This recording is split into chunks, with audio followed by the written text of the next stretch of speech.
Acabou quase no Flamengo. Jogador campeoníssimo acaba de sair oficialmente. O Flamengo soltou a nota. Daqui a pouco tem Flamengo e Atlético Mineiro. Vamos comentar sobre tudo isso. Toca aqui, minha parceira, meu parceiro.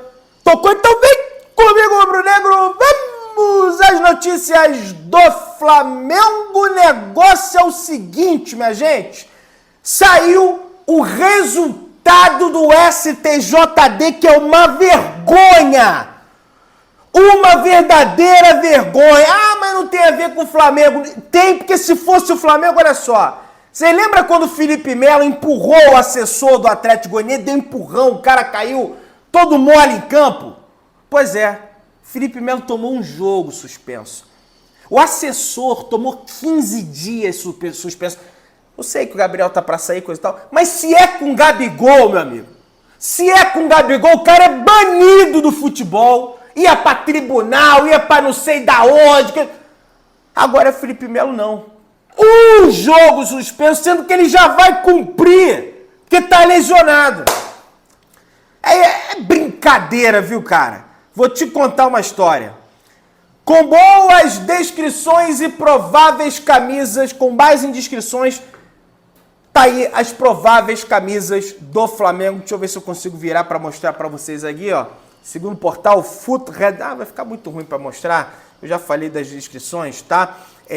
A camisa do Flamengo vai ser rubro-negra, naturalmente, né? Com as listas ali em médio tamanho, né? Vai ser um pouquinho menor que esse tamanho aqui, tá? A camisa tradicional, a camisa número 1. A camisa 2 terão detalhes preto aqui, alguns detalhes aqui também preto, predominantemente branca. O Adidas e o CRF serão vermelhos, tá? E a terceira camisa do Flamengo também vai ser branca com detalhes em dourado, em cor ouro, beleza? Vamos avançando. O Corinthians anuncia Fred Luiz, ex-Flamengo, como novo CEO do clube. Em coletiva, o novo dirigente comparou a situação do Corinthians com a daquele Flamengo no passado. Vamos ver aí. A situação do Corinthians em relação ao Flamengo daquela época é muito melhor. Então não quer dizer que o Corinthians não tenha problemas graves para resolver, porque tem. Não tem salvador da pátria. Que se dane, eu quero que o Palmeiras se afunde lá, quero que o Palmeiras, não quero que o Corinthians se afunde, quero que o Corinthians vá para a Série B e que se dane, porque tudo lá, né, do outro lado da Dutra, já coloca o Flamengo no meio. Minha gente, Flamengo e Galo, Flamengo e Atlético Mineiro, jogo importantíssimo. Flamengo tem que somar os 3 pontos, não tem quais, não tem história da carochinha. O jogo vai ser transmitido para televisão aberta, tá? Menos para alguns estados, se eu não me engano, para Goiás não vai passar o jogo do Flamengo. Infelizmente, a Arena do Galo vai estar lotada. Mais de 35 mil ingressos já foram confirmados. O Atlético confirmou esses ingressos vendidos. Os caras não lotam jogo nenhum, mas contra o Flamengo eles vão lotar. É natural, clube grande, vai jogar. Eu concordo com o Mauro César quando ele fala que a maior rivalidade unilateral do Brasil é Flamengo e Atlético. Os caras têm um ódio mortal do Flamengo. Tem que tomar cuidado, hein, torcedor rubro-negro, para esse jogo. Vou bem cedinho ali. Os caras já ficam mandando mensagem. Vai fazer, vai acontecer. Mas voltando para dentro do campo de jogo hoje, tirando esse fator extracampo, um dos piores mandantes da Série A é o Atlético Mineiro. E o Flamengo, por mais que não tenha atuações fenomenais fora de casa, o Flamengo é o segundo melhor visitante do Campeonato Brasileiro. Após o término da 13ª rodada, o Flamengo é o segundo melhor visitante, ficando apenas atrás do Palmeiras com 1 ponto a menos. Então, tá ali palmo a palmo com o Palmeiras. Por outro lado, o Atlético Mineiro tem uma campanha pífia na Arena MRV. Com 7 pontos, o Atlético Mineiro é o 5º pior mandante, ficando apenas à frente do Atlético Goianiense, do Criciúma, do Fluminense e do Cuiabá. Então, assim, é um jogo... Estava conversando ontem com o torcedor do Galo, que, aliás, é próximo ali do dia a dia do Galo, e ele estava comentando com a gente que o Galo parece que vive uma crise ali entre os atletas, depois que o Hulk deu uma entrevista dizendo que a bola não chega, Parece que o pessoal não está muito satisfeito ali entre o grupo, o treinador também não está muito satisfeito. Então, o objetivo do Flamengo hoje, além de somar os 3 pontos, é afundar o Atlético Mineiro na crise. O Atlético, eu sei que o Flamengo tem desfalque, tá, gente? Mas o Atlético tem 8 desfalques, 4 atletas pendurados, o Atlético não tem o Everson, o Atlético não tem Maurício Lemos, o Atlético não tem Saravia, o Atlético não tem Guilherme Arana, não tem Rubens, não tem Zaratio, que tá com um problema seríssimo no pubis, né, a tal da pubalgia que tanto afligiu o De Arrascaeta um tempo atrás. O Atlético não tem Alan Franco, tá com a seleção do Equador, não tem o Alisson Meia por lesão, ou seja, não tem vários jogadores. O treinador dele está pendurado, o Igor Rabelo, zagueiro, está pendurado, o Rômulo, zagueiro, está pendurado e o Paulinho também está pendurado. Então, assim, o Flamengo tem os seus problemas? Tem, mas o Atlético também tá. Então não é desculpa, o Flamengo tem que chegar aqui e fazer um bom jogo. Dependendo do contexto da partida, o empate é um bom resultado do Flamengo. É lógico que a gente vai jogar querendo a vitória, querendo 3 pontos. Aí tá aqui. O negócio é o seguinte, ó, a partida do Flamengo, comentei por alto no início do vídeo, não vai ser transmitida apenas para o estado de Goiás e para o estado de São Paulo, mas apenas para os rubro-negros paulistas e goianos. Mas todo o restante do Brasil vai poder acompanhar Flamengo e Atlético, jogo válido pela 14ª rodada na Arena MRV, tá? E o Premier vai transmitir a partida para todo o Brasil, né? No pay-per-view, mas aí você tem que ter o pacote lá do Premier assinado. E aí, minha gente, o Atlético tá tão mal na Arena MRV que ele não vence lá desde abril, quando derrotou o Cruzeiro por 3-0. Desde então foram 3 empates, empatou com o Bahia, empatou com o Fortaleza, empatou com o Atlético Goianiense e perdeu de 4 para a equipe do Palmeiras, né? Foi 4-0 o Palmeiras, né? Que até teve o Hulk expulso, 4-1, alguma coisa assim. Teve o Hulk expulso, né? Que o Hulk ficou bolado com o árbitro, peitou o árbitro. O Atlético reclamou, como sempre, reclama muito de arbitragem. Vai ter muita pressão em cima do Ramon Abateabel, que é um árbitro caseiro. Não deu um pênalti claro para o Flamengo no Allianz Parque no ano passado, quando o Everton Ribeiro foi empurrado pelas costas com o ombro pelo Richard Rios. A gente não esquece dessa situação. E a gente tem um provável time do Atlético. No gol, Matheus Mendes. Lateral direito, Mariano. Lateral esquerdo, Rômulo. Dupla de zaga, Bruno Fux e Igor Rabelo. Meio campo, Bataglia, Igor Gomes, Scarpa, Palácios, Paulinho e Hulk. Tem que tomar cuidado, sobretudo, com o Paulinho e com o Hulk, porque o restante do time tem o Scarpa ali, coisa e tal, que peidou de vir pro Flamengo, porque quer ter concorrência, aquela coisa toda. Mas, gente, dá pro Flamengo ganhar esse jogo. Apesar de tudo, dá pro Flamengo vencer o jogo. O Flamengo vai a campo com Rossi no gol, para mim, bem melhor que esse goleiro do Atlético, não sei nem quem é.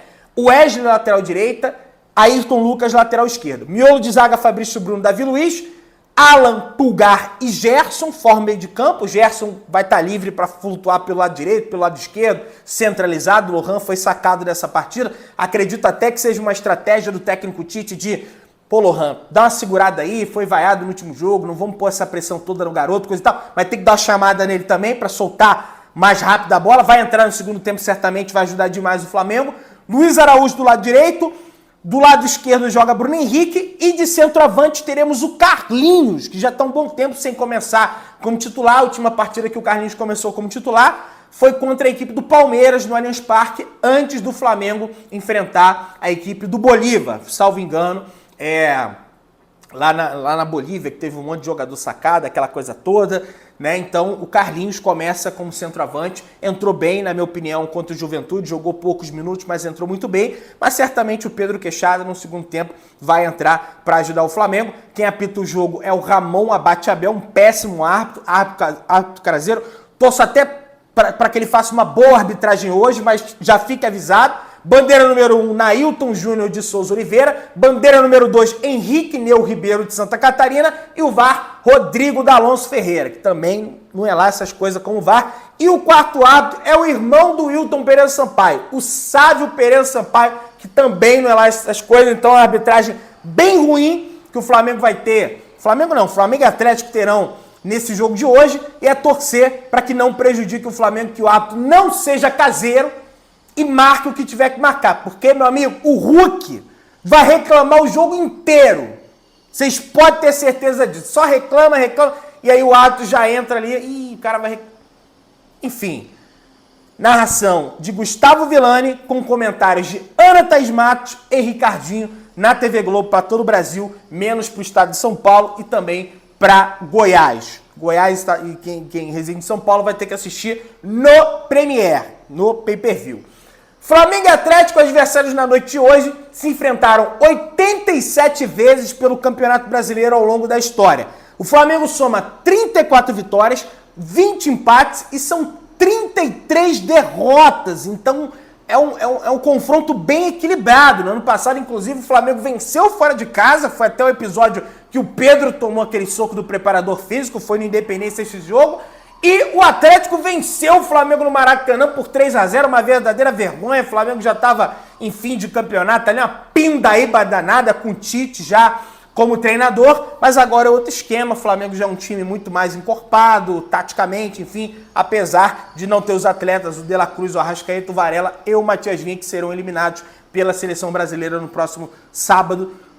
Tudo dando certo, serão eliminados para voltar ao Flamengo. Aliás, foi o que eu comentei aqui agora.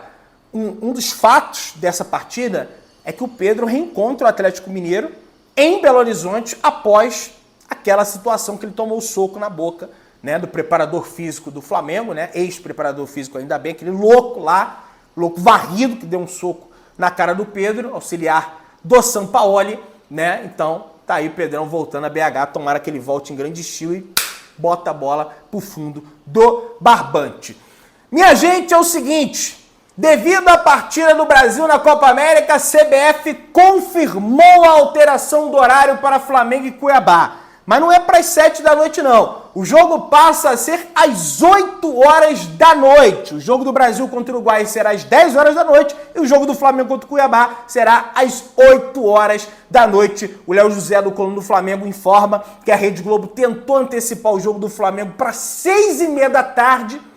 Às 7 horas já seria uma vergonha.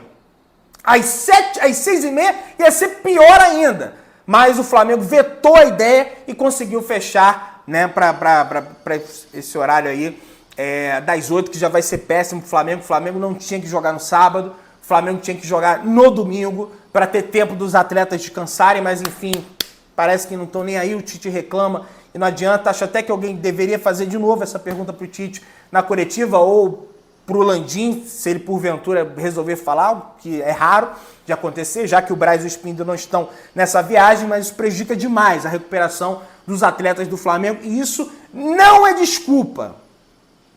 Não é desculpa. Essa situação, pelo menos na minha opinião.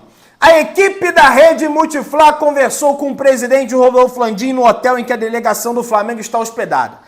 O mandatário rubro-negro afirmou que não pretende aguardar até o dia 15 de novembro para colocar a pedra fundamental do estádio, a pedra, aquele bloco ali que confirma, né, o início, né, dá início às obras de qualquer construção. Landim, uma pedra simbólica. Landim garantiu que pretende adiantar o quanto for possível o projeto do estádio do Flamengo no gasômetro. A equipe Rede Multiflá conversou também com o dirigente presente no hotel da delegação e eles apuraram que o Flamengo está conversando com o atacante Marcos Paulo, jogador do Atlético de Madrid, recentemente estava emprestado ao São Paulo, foi oferecido ao Flamengo, inclusive teve um jogo do Flamengo e o Marcos Paulo. Ainda não há informações a respeito de negociações do Flamengo com o jogador. O único atleta que interessa ao Flamengo, já teve o nome revelado, é o Marcos Antônio. O Flamengo tem negociações avançadas, né? Mas o Flamengo quer um ponta e também um lateral. Inclusive o Braz e o Spindle estão indo para a Europa justamente para fechar a contratação desse ponta e desse lateral. Eu sinceramente não gosto desse Marcos Paulo não, tá, gente? Não acho que é jogador para Flamengo não. Foi revelado pelo Fluminense, foi pro São Paulo, teve problema lá com o Rogério Ceni, né? Aí teve que sair de lá, e depois o Rogério foi demitido, enfim, essa situação. O repórter Gabriel Orfan, do canal Paparazzo Rubro Negro, apurou informações a respeito do nigeriano Shola, que tá para sair do Flamengo.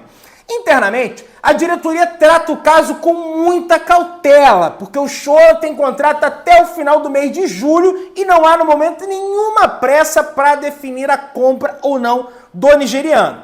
Um dirigente do Flamengo afirmou ter estranhado diversas notícias na mídia de que dizia que o Flamengo já havia tomado a decisão de não exercer a opção de compra. Uma fonte afirmou que o técnico Felipe Luiz ainda está fazendo uma avaliação geral do sub-20 do Flamengo. Uma outra fonte também passou que o valor da opção de compra do nigeriano é de 400 mil dólares, 2 milhões e 300 mil reais, meu parceiro e minha parceira rubro-negra. A informação que se tem é que o Shola não vai continuar no Flamengo. O paparazzo Gabriel Orfo nega essa situação, espero que seja verdade.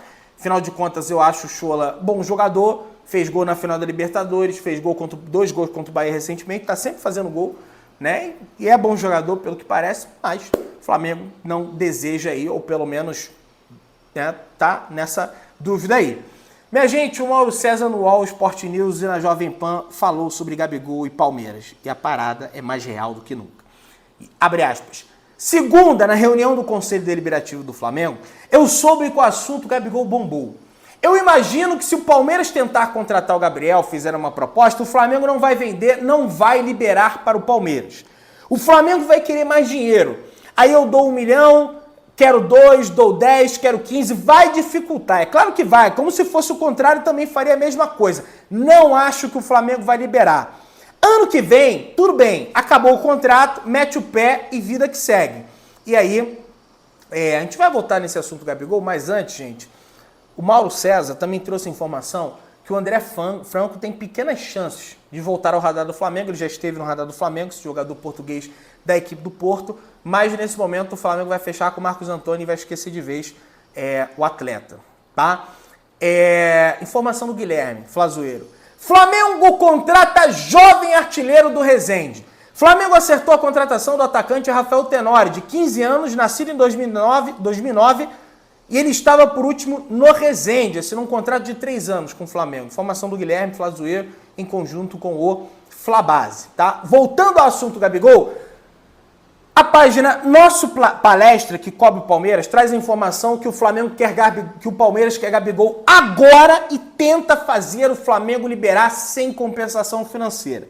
O Alviverde tenta convencer a diretoria rubro-negra de que o Flamengo economizaria cerca de 18 milhões em salários com a saída do atacante agora. Desse valor, Gabigol abriria a mão de 30%, voltaria para ele em luvas durante esse contrato de 5 anos que o Palmeiras oferece, somado ao salário pago no período. Fora dos planos do técnico Tite e do presidente Landim, o Camisa 99 deve expor para eles que a saída imediata é o melhor para todos. Mauro César ratifica no TT. A palavra do Flamengo sobre Palmeiras e Gabriel Barbosa é: conversa tem que ser primeiro do Palmeiras com o jogador. Se acertou com o jogador, não tem que falar nada com o Flamengo agora. Palmeiras não quer falar nada. Acertou com o jogador, Palmeiras vai vir falar com o Flamengo para tentar a liberação imediata. E aí o Flamengo vai dificultar de tudo que é tipo a saída do Gabriel. Talvez não dificultaria tanto se fosse o Santos, se fosse uma equipe de fora. Mas quem tem grana para bancar o salário do Gabriel é o Palmeiras. Eu já disse aqui que para mim o Palmeiras está pondo pressão. Tá? Para mim isso aí é pressão. Tá? O Flamengo soltou uma nota, gente. O Clube de Regatas do Flamengo informa que concluiu a transferência definitiva do atleta Thiago Maia para o Internacional. Fica o agradecimento pelos serviços prestados e pelas inúmeras conquistas. Desejamos sorte e muito sucesso na continuidade do volante. Flamengo e Inter concluem o acordo para o Thiago Maia, informa Letícia Marques e Thiago Lima do GE. O volante de 27 anos foi negociado por empréstimo até dezembro e agora o Internacional está obrigado a pagar 4 milhões de euros, cerca de 24 milhões e 100 mil reais, ao Flamengo. Colorado já exerceu a obrigação de compra. O jogador vai assinar até o final do ano de 2026 com o Internacional. Então, em definitivo, não tem mais volta, não tem quais. Thiago Maia é do Inter em definitivo.